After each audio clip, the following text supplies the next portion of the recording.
we also have the NFL, where again, we're not burying the lead. We'll have a legit discussion on the Cowboys, not just because they're the Cowboys, but because this is a debacle. Bengals got a win in an ugly game last night against the Giants. I got to point out, I know that the Broncos aren't good. I understand that. But there's two elements to that game which I find to be interesting and fascinating. This is the Doug Gottlieb Show on Fox Sports Radio. Coaching absolutely matters. And there is no clear way of expressing it in a football team story more so than the LA Chargers. And you might say, hey, the Broncos stink. The Broncos stunk last year, and they still beat the Chargers. But the bigger thing is that is a really physical football team. And, you know, when you're a coach yourself, you're trying to find ways to, hey, how can we look a certain way? How can we impose our will? What can we lean into in our strengths? And Jay Stu, I will give you credit. As much as you've hated on your Dodgers, they've proven you to be incorrect. You and I are both lockstep in the Chargers now finally have a coach. They have a vision. This is how they're going to play. And they just mauled the Denver Broncos. My issue with Denver is this. I do wonder if the things that Sean Payton has always done and been successful with in New Orleans, I do wonder if the game has evolved and changed and that stuff doesn't work anymore. And here's the parallel. Tim Hasselbeck told me. Tim Hasselbeck, of course, analyst. Is he still analyst at ESPN? I think he is. He is. Yeah. Tim Hasselbeck told me that he was with the Washington Redskins when Joe Gibbs came back. Again, now this is if you're Sam knows this because he's a sports nut. Obviously, I know Dan, you, and Jay Stu know this, but there's a lot of sports people that don't remember that Joe Gibbs was a dominant coach. They won 3 Super Bowls, right? Then he retired and went into NASCAR, and then he came back to run the Redskins a second time. When he did, Tim Hasselbeck was like the third-string quarterback with that team, and I remember him telling me that they basically laughed him out of the quarterback's room because the offensive install, when he tried to say, hey, this is what we're going to run, it had tight ends in a 3-point stance and wide receivers in a 3-point stance, which is what you used to see in the 80s, right? And in the mid to late 90s, obviously all that stuff had gone away. The point about Denver, and I know that, like, look, I love Sean Payton. He's always been good to me. And Colin is all about Sean because they established a friendship last couple of years working at Fox. But, man, there's a lot of people in the NFL that have told me that Sean Payton is doing the same stuff they did for the last 15 years in New Orleans, and it doesn't have the same effect as it used to. All right, enough about the Chargers, the Dodgers. Let's not even talk about the Ravens as they've bounced back from a 2-2 start. Now they're 4-2. They start out sluggish. That was a good football game. Houston Texans, they'll come in and play the Packers. I went to the Packers game, just with the exception of about 5 minutes there, a complete demolition of the Arizona Cardinals. Really disappointing performance from the Cardinals. Let's not bury the lead. Let's talk about the Cowboys, shall we? So the Dallas Cowboys get absolutely eviscerated by the Detroit Lions. And it is, to me, maybe the most interesting, least discussed part about it is I am old enough, and most of us are, to remember 5 years ago or so, we would watch a game where you'd say Detroit and Dallas on TV. Like, why is Detroit on a made-for-TV game? Like, I can't watch the Lions suck any longer. Like, why do we have to continue to feel like the Lions are they're just not. They got cool uniforms and that's it. The Lions are legit. That offense is obscene. And obviously now the big question is with Aiden Hutchinson out for the year, what do they do with their defense to form a pass rush? But obviously the bigger story is the Dallas Cowboys. I am telling you I told you so. I don't mind telling you I told you so.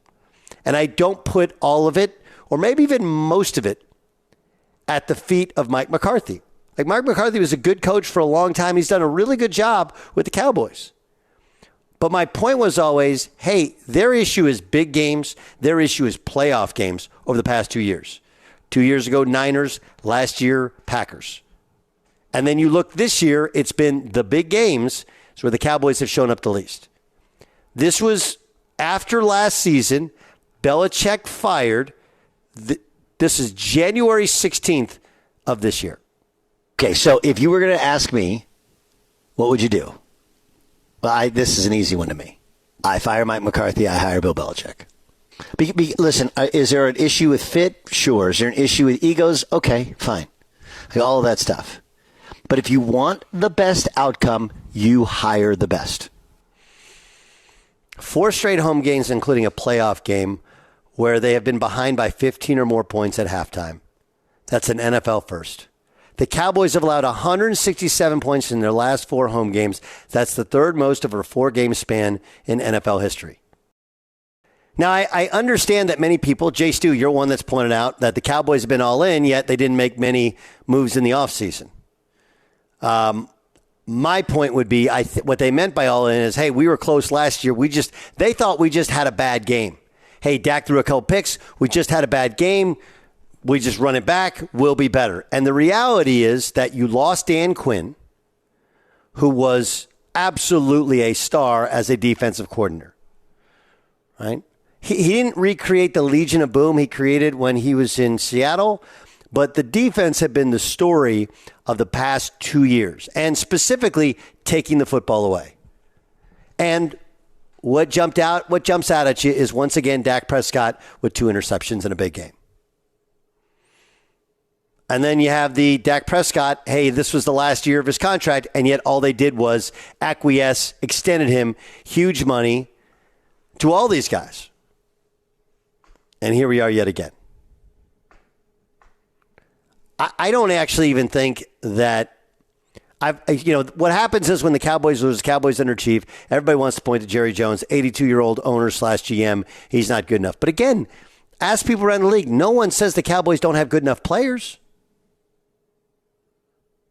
They may have spent money in places they didn't have to spend. This roster doesn't necessarily look like it should with a Mike Zimmer defense, but that's more about who you pick to replace Dan Quinn and what style is he going to play, and do they marry to the personnel you have? I think it's 100% about coaching and quarterback, more so than about GM and ownership. It's my belief. How many times do we have to see Dak Prescott in a big game not play well before we have to go like, look, I like Dak. Right? But intangibles only get you so far. Tangibles, okay, are necessary. Go and trace it. And this is there's no genius to me. Football games are decided much like basketball games. Turnovers are the most important stat. And what happened is the same as what happened with the Packers. So, one, your defense isn't as good, doesn't apply pressure, doesn't take the football away, haven't replaced Dan Quinn, who departed to become head coach of the Washington Commanders.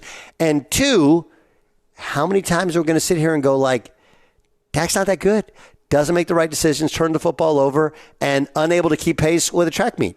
I don't have no animus towards Mike McCarthy, but how many times, how many years do we have to do this? And this is the regular season. It's been the postseason.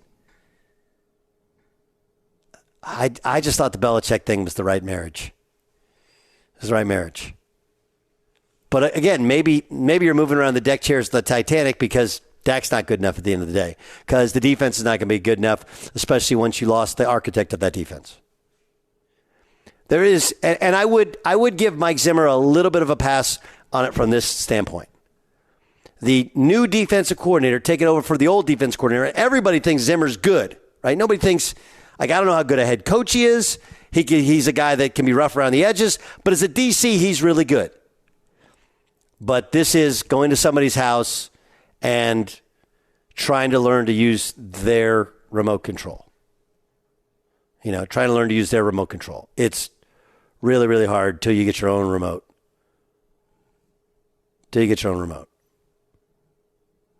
But what a debacle